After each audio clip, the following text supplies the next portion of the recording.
Good evening, John. John Augustine here. I hope you had a nice Christmas so far, and not forgetting your prayers. Ah, whatever else people do, that's the main thing, because that's why it's called Christmas. I got a card from my good friend Kathleen's brother in San Diego in California. Just arrived there today, and a nice card and some details some from the newspapers. There are a lot of homelesses out there, people living in tents and different parts of the city, and they move from one to another. And quite a few homeless, including older people. Most sad affair, isn't it? And I suppose people, for one reason or another, are not just as with it or as prudent during their life as they need to be. Um, you don't get houses, you don't become homeless, I think, unless you're not providing for your well-being and that kind of thing.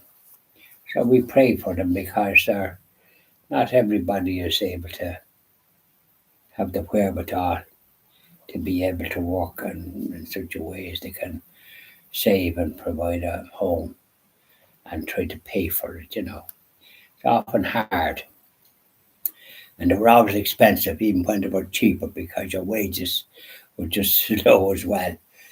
And oftentimes you had to go to a lot of hoops to get a mortgage. So, anyways, we're talking about Christmas, aren't we? But I just mentioned, and the funny thing I noticed about the Christmas card, um, let it be sunny, it says. Well, it is sunny in San Diego.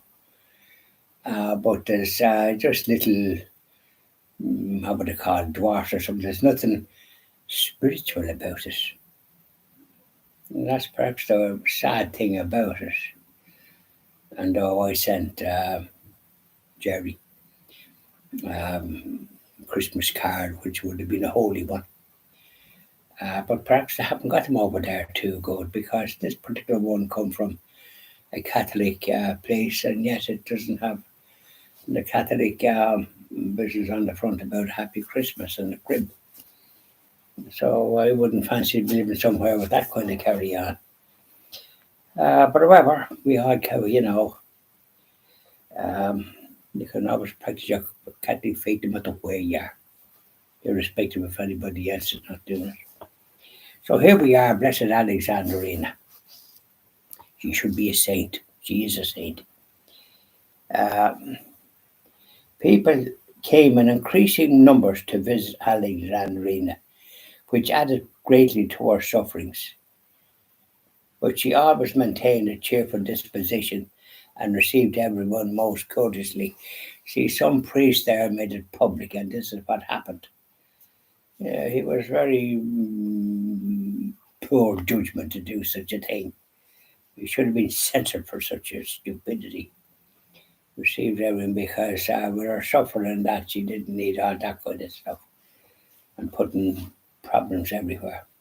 Her constant silent prayer was, "Oh Jesus, place on my lips a deceiving smile in which I can hide all the martyrdom of my soul. It's enough that only you know of my endurance."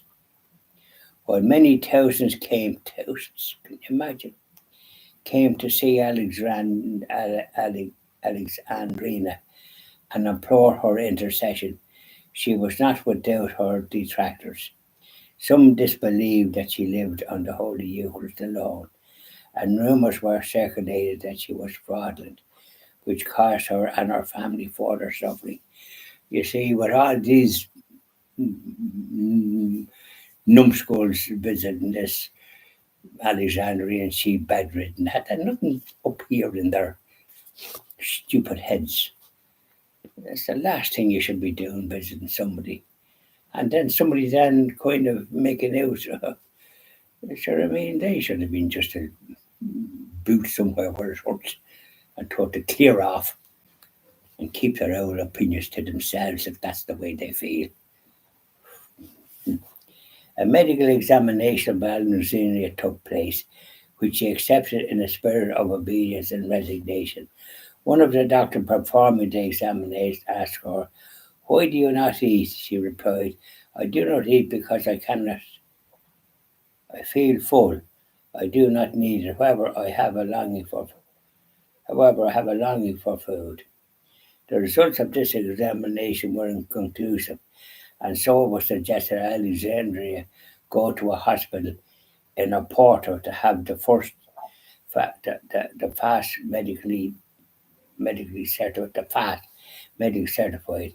She agreed to the proposal on three conditions: that she would be able to receive the Holy Eucharist each day, that Linda could accompany her, and that she be there only for observational purposes and not have to undergo any more medical examinations. These conditions were agreed, and she right to have conditions, and were agreed. And Alexander went to the hospital in Oporto by ambulance, offering up all the sufferings that this journey would inevitably bring. Now, we leave it at that. Isn't there a lot of stuff? You can't read these things all at the one time and think that you can absorb anything. You can't. I'm after saying a bit there now, and you can see what this priest that made it public. He'd no right to do such a thing. If I had nothing to do with him, he would have been censored and have to do some penance in a monastery or something. Well, you get out of circulation. So there we are. That's Alexander. We'll finish another bit tomorrow, please God. I'll be doing the hymns after this. So book those seats. Bye now.